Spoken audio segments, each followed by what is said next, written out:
Go ahead. I would like to thank the gentlewoman, Representative Hartzler, for sharing the floor with myself and other colleagues tonight. It's an honor, and especially on a topic that all of us know and recognize that is so very, very important. Dean Acheson once said, "The negotiation in the classic diplomatic sense assumes parties are more anxious to agree than they are to disagree."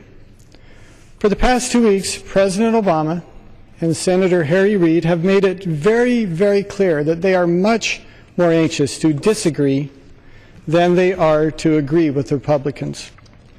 A situation that has very honestly prevented sincere negotiations. It's impossible to work out a deal when one party just sits on the sidelines and won't talk, like we have experienced over the last few weeks with the President. Now, we heard rumors this afternoon that the President has finally begun to negotiate with the Republicans. I hope that that is true, because our founding fathers established a system that was intended to be deliberative. Whether you agree or disagree with the President, this much we know. He has been willing to push our nation toward an economic crisis, all for the sake of a political agenda. When this happens, every American loses. It doesn't have to be this way. It shouldn't be this way. For 14 years, I was an Air Force pilot, which was, by the way, the coolest job in the world. I loved doing that. At one point, I was selected to be a member of the START verification team, Strategic Arm Reduction Talks. Of course, we were working with the Russians during this time. They would come to my base to verify that we had complied with elements of the START treaty. Now, during the 1990s, the Russians were not our friends. And by the way, Mr. Speaker, I would cautiously add that today the Russians are not our friends either. Now, these were, in some cases, tense and very carefully orchestrated events. But we did them. We extended a hand of trust and fellowship between two nations that had very little in common, that had much to lose if they did not develop a working relationship. Now, Mr. Speaker, if we could do it then between the Russian and the U.S. military, surely we, with the Republicans and the President, we could do the same thing now. The President is the leader of this nation. He has a responsibility to lead. But part of leadership is being willing to sit down and in a sincere way be willing to listen to the other side. And the President has failed in this responsibility, and the nation has paid a price. Before being elected to Congress, I was the president and owner of a small company. Now, being part of a small business means developing relationships that are built upon trust.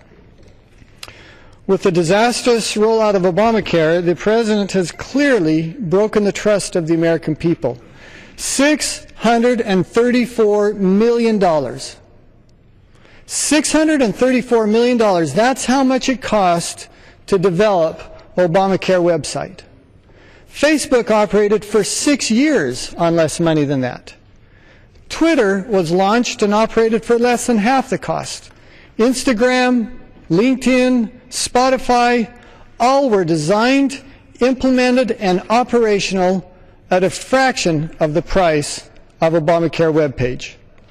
And yet, in one of the most embarrassing moments in Obamacare history, and I believe this will be a history that will be rife with embarrassing moments, news organizations had to search high and low throughout the country to find one person last week who could be verified that they had actually signed up on the Obamacare webpage.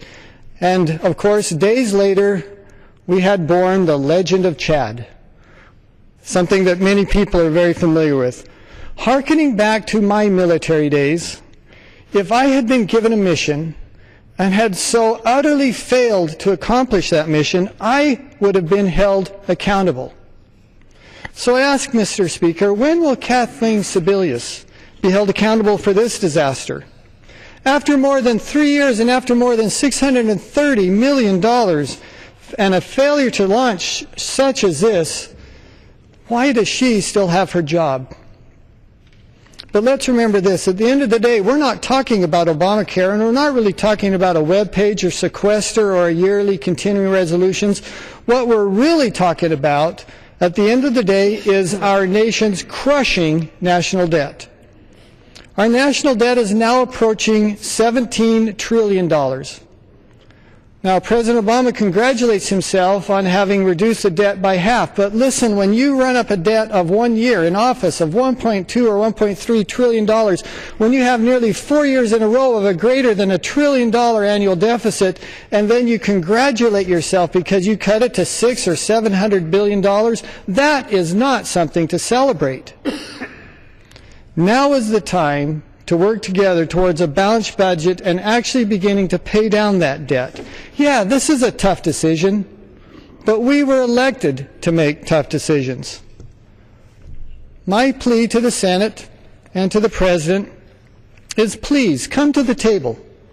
Let's start the conversation now about how we can put our fiscal house in order. Time is running out. And with that, once again, Ms. Hartzler, thank you for letting me share the time with you, and I yield back my time.